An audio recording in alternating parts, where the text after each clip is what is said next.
would like to elaborate on some of the points which Honorable Ministers mentioned. And since there are lots of entrepreneurs here who are looking for business opportunities, I'll also throw some useful nuggets of information towards them. As Honorable Minister mentioned, we still don't know exactly how the Government of India's scheme of 100 smart cities will roll out. Will these be 100 greenfield cities? And if so, how many will each state of India be allotted? Some of you may be aware that the previous government had embarked on a scheme called satellite cities. And in the composite Andhra Pradesh, Vikarabad in now Telangana and Bhimli in now Andhra Pradesh were selected. But subsequently there wasn't much about the satellite city project. So would these be included now under the smart city package?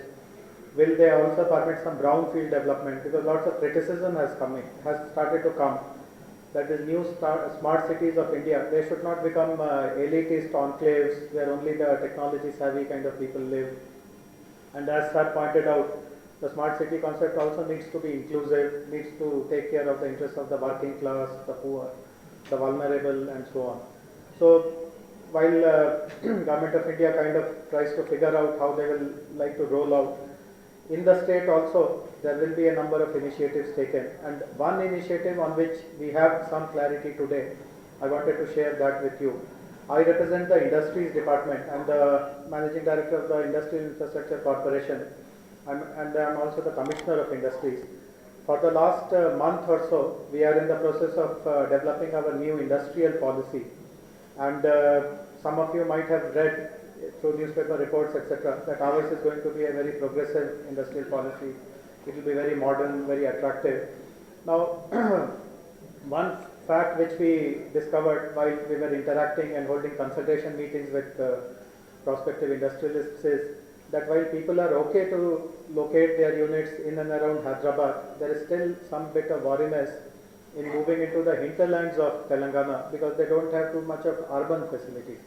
Most of the mandal headquarters or the district headquarters, let us say in Adilabad or Karimnagar or Nizamabad, etc., they perhaps still do not meet the requirement which top level technocrats or company executives would look for. And of course, we cannot urbanize these cities, these towns overnight. It's not a miracle. So the solution which we are trying to give in our industrial policy is what is called mini industrial townships. We have taken a view that close to, proximate to every large industrial park, we will earmark suitable plots of land where private sector can develop industrial townships. And these will be self-contained townships. There will be executive housing, there will be workers' housing, there will be social infrastructure, recreation, amenities, etc. And we'll be very happy if they are developed on smart principles. The principles which Satya mentioned about smart mobility, smart energy, smart buildings, and so on and so forth. And we are trying to impress upon the Urban Development Department that when they announce their urban development policy, the industrial townships which have smart features, they be given some benefits. So as of now, the urban development policy is still a work in progress. It has not yet been formalized. But I am very sure that the request that we have made to them to provide incentives, for instance, a township generally will require 2-3 types of government support. If the land is not residential, they will have to pay some charges for converting that land. So we are asking for some remission there. They will be required to pay some fees for getting approvals for the building plans, etc. So we are asking for some remissions there. And most importantly, they will be paying property tax. And again, in that also, if it is a smart kind of a township, we are going to ask for remissions there. So no final decision has been taken. But I am very sure that the government would like to encourage, besides the Government of India's smart cities, whichever comes our way, also our homegrown kind of smart city initiative. So these will be industrial townships which will be completely developed by the private sector. Land will be made available for us. And we have also decided that close to industrial parks, while we will earmark some lands for industrial townships, we will also zone some more lands which will be open for residential development. So apart from looking only at government lands, we will also have the benefit of developing housing and other kind of social infrastructure in private lands also, because they will be appropriately zoned. So as of now, this is where in Telangana we stand vis-a-vis smart city initiatives. These are essentially industrial townships where if you go on smart principles, there will be some benefits coming your way. I would also like to disaggregate today's team discussion and also speak to you a little bit about clean technologies, because I was given to understand that there are many entrepreneurs here who are into solar, who are into wind, who are into clean technologies. And I would like to inform you about two very important initiatives of the government. One is that my own organization, the Industrial Infrastructure Corporation, is developing a 1000 megawatt solar park in Mahbubnagar district. This is in a location called Gattu.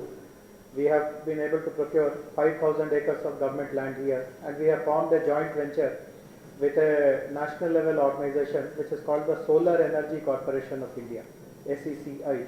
So IIC, TSIIC and SECI together have formed this joint venture. They hold 51% stake, we hold 49% stake, and opportunities will be given to solar power producers in that park.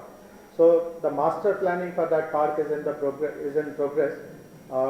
80% of the plots which we will be developing there will go to energy producers, solar energy producers. But there will be sufficient number of plots available for people who are also into manufacturing, who manufacture solar panels, solar cells and other things. And some number of plots will be available for companies who are into clean technologies, R&D, clean technology, software development, who want to set up a demonstration park, etc., etc. Now, there are two additional advantages we are likely to get in that solar park. One is that normally when we price lands in any industrial park, including the solar park, we factor in the cost of land, and we also factor in the cost we have spent in creating infrastructure there. We'll have to lay roads, we'll have to put water lines, we have to put power. Evacuation is a very important infrastructure. Presently the substation there has very small capacity. It's just a 33 kV village kind of a substation. We'll have to enhance the capacity of the substation, perhaps put a new substation altogether. So all the amount which we spend on developing the infrastructure is also loaded onto the land cost, and that is how we calculate the land cost. Through SECI's effort, we are confident that we will get some external aid to develop this entire infrastructure. Either the ADB or the World Bank is going to support the government of Telangana in creating that infrastructure in that solar park. So nothing in that sense passes on to you, because that is a grant which will be getting EMP. So that is another, so that is one benefit. So you will just be paying the land cost, and the land cost in those areas, because it's a remote and barren kind of land, it's very, very minimal. So you'll get cheap land for the solar project. The other facility which we are trying to get from Government of India is to get some VGF for the solar power producers, so that you are able to supply at a rate which is acceptable to us, and you get a cushion of the viability gap funding. We are going to get our Honorable Chief Minister write to the Union Power Minister, mentioning that this is a power deficit state and a new state which requires encouragement. And we are pretty hopeful that Government of India will give that VGF. So you will be able to sell power to the DISCOMs at a rate which to which you can add this VGF cushion also. And the methodology that we are planning to use to allot space to power producers is that we are going to announce a rate at which you need to supply. So anyone who is willing to supply at that rate to the DISCOM is free to come there. And in units of 5 megawatts, we'll be allotting land. So that is one opportunity. And in all the industrial parks that are going to come up, we will be encouraging the use of green energy, solar energy. So while you can supply to the DISCOMs, you can also supply directly to buyers in the industrial parks. You can find your own buyers. So it will be a very liberal kind of a regime under which this solar park will function. So this is one opportunity where entrepreneurs who are into green technology can expect good returns to come their way. The other very good development which is happening in Hyderabad is that Honorable Minister has spoken about it on many forums, which is about the Information Technology Investment Region, ITIR. Hyderabad is one of the few cities which has been sanctioned with ITIR. The master planning of that ITIR is in progress. The ITIR also will provide for lots of townships to support hardcore IT activities. IT activities will not just be software development or ITES. We will also be giving lots of scope to electronic hardware development, because as we know, hardware has enormous potential which has not been tapped by any Indian city so far. So Honorable Minister is very clear that we must be among the first movers in electronic hardware. So in the ITIR master planning, enough space is going to be allocated for electronic hardware also. We already have two clusters identified in our within the vicinity of the city, and in the new master plan which will come up for ITIR, there will be more such spots available for hardware.